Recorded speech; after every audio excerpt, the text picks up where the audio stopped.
I'm Dr. Kirsten Robertson. I'm the Crisis and Outreach Coordinator at the University of Tulsa, and I work in the Counseling Center. As I'm sure you've noticed, this semester looks a little different than the average semester when there's not a global pandemic going on.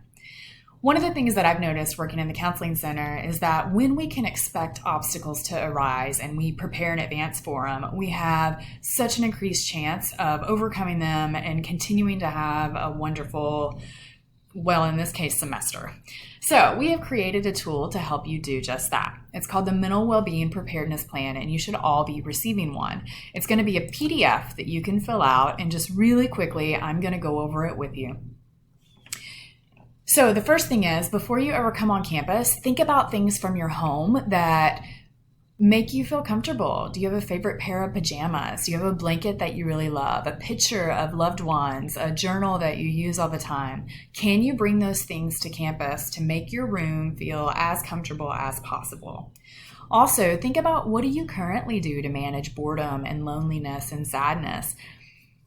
If you know it works, try it out. However, if you notice you need some more tools, or maybe you've tried the things you normally do and it's not working, we have a whole list of things down here that you may want to check out, including the CAPS Self-Help Toolkit down here. There's a link.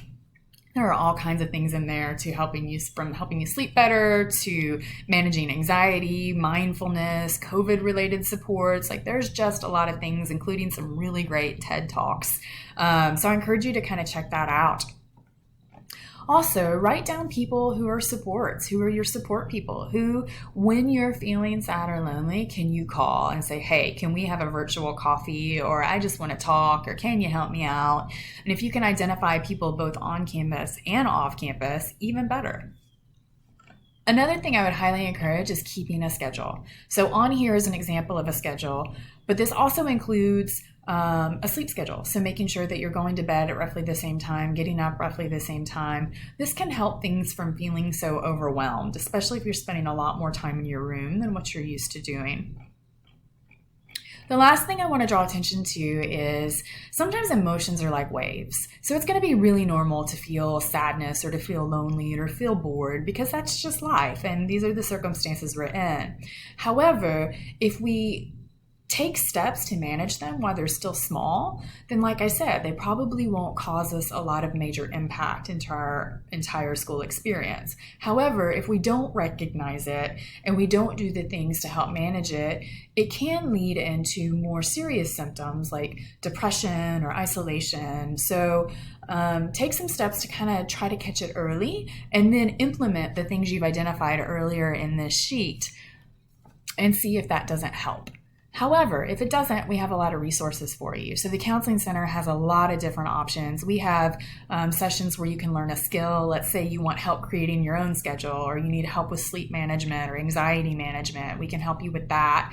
We also have counselors who would be happy to meet with you for like a one-time session if you have just one issue you're struggling with, or if you want to see about getting regular therapy established, that's an option.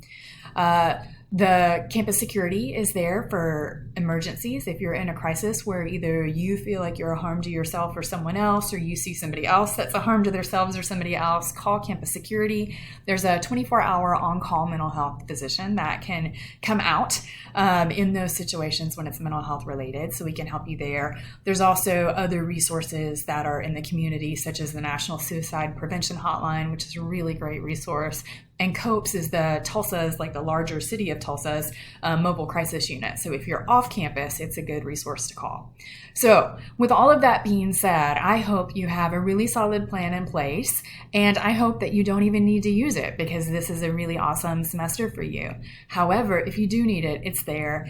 And you also have a lot of people, myself included, who would be more than happy to support you in this semester and wish you the very best in these next few months. Have a good one.